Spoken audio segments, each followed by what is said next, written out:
Corona की दूसरी लहर के कमजोर पड़ने के बाद धीरे धीरे जिंदगी पटरी पर लौट रही है। हालांकि डेल्टा प्लस वेरिएंट के नए केस सामने आने के बाद तीसरी लहर का खतरा मंडराने लगा है। इस बीच दिन ब दिन कम हो रहे मामलों के बाद देश के कई हिस्सों में लॉकडाउन में ढील का सिलसिला चालू है। राजधानी दिल्ली में आज से अनलॉक 5 का प्लान लागू हो गया है। आज से जिम, योग सेंटर और बार को 50% क्षमता के साथ खोलने की इजाजत दी गई है। वहीं शादियों के लिए बैंक्वेट हॉल खोलने की भी इजाजत दी गई है। हालांकि cinema hall, entertainment park, spa और स्विमिंग पूल अब भी बंद रहेंगे। अनलॉक 5 में जब पहले दिन जिम खुले तो कैसा था माहौल, बता रही हैं हमारी सहयोगी दिव्या अग्रवाल। तो आज से आप फिटनेस की अपनी क्लासेस फिर से शुरू कर सकते हैं, क्योंकि दिल्ली अनलॉक 5 में योगा सेंटर्स के साथ साथ जिम भी शुरू हो गए हैं। हमने तो अपनी फिटनेस की क्लासेस फिर से शुरू कर दी हैं, और अगर आप भी फिटनेस की क्लासेस स्टार्ट करना चाहते हैं तो आप जिम में आ सकते हैं, क्योंकि दिल्ली अनलॉक 5 में जिम को खोल दिया गया है। अब यहाँ पर आप देखिए, इस वक्त हम दिल्ली के एक जिम में मौजूद हैं, जहाँ पर जिम खुल चुके हैं और लोग जिम में आना भी शुरू हो चुके हैं। हालांकि आज पहला दिन है और कोरोना प्रोटोकॉल को कैसे फॉलो किया जाएगा जिम्नेजियम में, इसके बारे में बातचीत के लिए इस वक्त मेरे साथ बिनी हैं। बिनी, कॉर्फिट जिम के आप ऑनर हैं। बड़ा चैलेंज है जिम्नेजियम में कोरोना प्रोटोकॉल को फॉलो करना, कैसे इस चैलेंज को एक्सेप्ट कर रहे हैं? जैसे कि आप लोगों को पता है कि जब भी लॉकडाउन लास्ट टाइम भी होता, सबसे पहले हमें क्लोज करना पड़ता है और सबसे लेट हम ओपन होते हैं। तो इशू उसमें नहीं है, इशू है कि जब आगे अभी हम बिज़नेस कैसे टैकल करना है। तो काफ़ी सारी नई चीज़ें हमने इंट्रोड्यूस करी है, लाइक स्लॉट सिस्टम की क्लाइंट को प्री बुक करना पड़ेगा स्लॉट आने से पहले। काफ़ी मेजर्स उसको बरतनी पड़ेगी। मास्क की हो गई, मास्क अब देख रहे हैं ट्रेडमिल पे मास्क पहनना सेफ़ नहीं है, बट फिर भी उनको अपने चिन तक रखना पड़ेगा, सो दैट कि इन केस वो स्नीज़ करते हैं या कफ करते हैं, एटलीस्ट वो अपना मुंह कवर कर सके। तो ऐसी छोटी छोटी काफ़ी सारी चीज़ें उन्हें करनी पड़ेगी, क्योंकि बिज़नेस हम बंद तो नहीं कर सकते। और ये बिज़नेस देखा जाए तो लोगों को भी रियलाइज़ हुआ है कि कोविड में कि फिटनेस कितनी ज़रूरी है।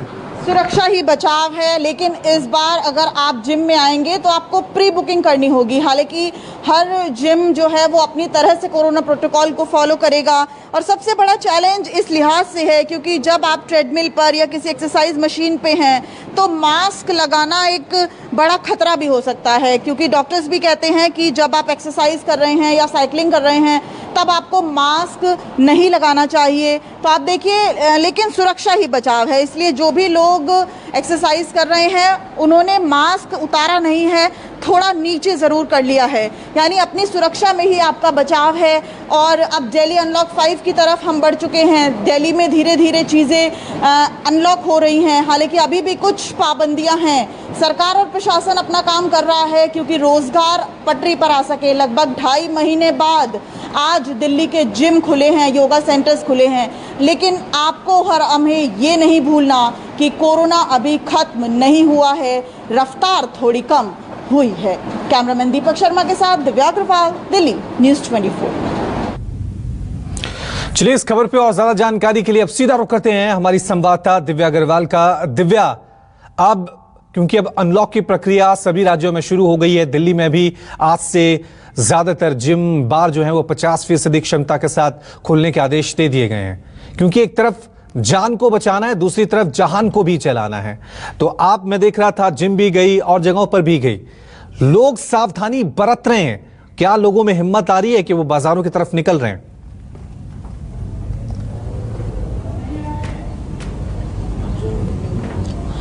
देखिए रवि, धीरे धीरे हम अनलॉक 5 की तरफ भी बढ़े और आज वही दिन है। कल हमने काफी बाजारों का जायजा लिया, उसमें भी हमने ये देखा कि लोग सावधानी बरत रहे हैं।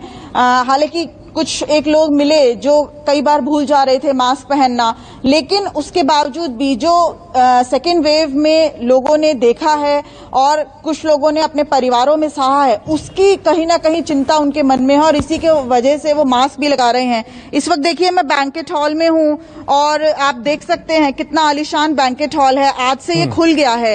हालांकि जो डीडीएमए के ऑर्डर्स हैं उसके मद्देनजर आज से बैंकेट हॉल खुले हैं, लेकिन जो बुकिंग्स हैं वो अभी नहीं आ रही हैं, क्योंकि जो प्री बुकिंग्स थी उन्होंने ऑलरेडी जो है वो कैंसिल कराया, क्योंकि वो नहीं जानते थे कि अभी बैंकेट्स खुलेंगे या नहीं। अब आप देखिए 50,000 स्क्वायर फीट का बैंकेट हॉल है, इतना आलीशान है, इसकी मेंटेनेंस का खर्चा, इसका रेंट, इसका इलेक्ट्रिसिटी, और सबसे बड़ी बात कि दिल्ली में लगभग 1,000 बैंकेट हॉल हैं। हॉस्पिटैलिटी सेक्टर का एक बहुत बड़ा नुकसान इस कोरोना में हुआ है। पिछले 1.5 साल से जो है वो 3 बार इस सेक्टर को झटका लगा है, क्योंकि जो साया होता है उसी में ये सेक्टर पूरी तरीके से बंद रहा। अब 1 जुलाई से 18 जुलाई तक का साया है, लेकिन बुकिंग्स नहीं मिल रही है, क्योंकि लोग ये नहीं जानते थे कि अभी ये बैंक्वेट्स खुलेंगे या नहीं। और सिर्फ 50 लोगों की गैदरिंग है। अब आप सोचिए 50,000 स्क्वायर फीट का ये हॉल है, उसमें अगर 50 लोगों की गैदरिंग से ही करना है तो कोई भी व्यक्ति 50,000 स्क्वायर फीट का हॉल क्यों बुक करेगा।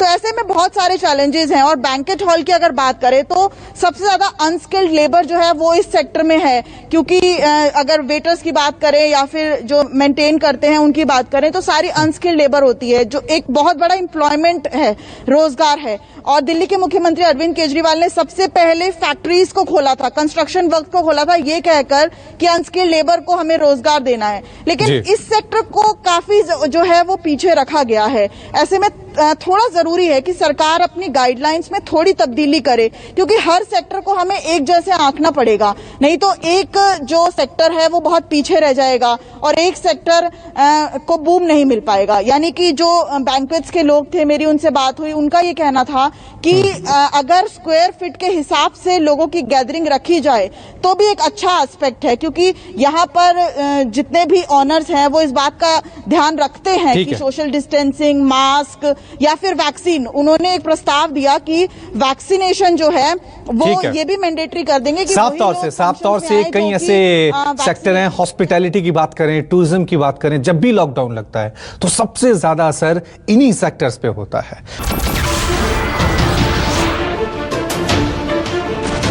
नमस्कार, मैं हूं मानक गुप्ता।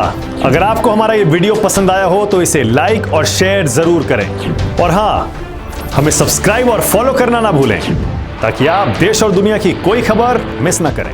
तो जुड़े रहिए हमारे साथ और देखते रहिए News 24।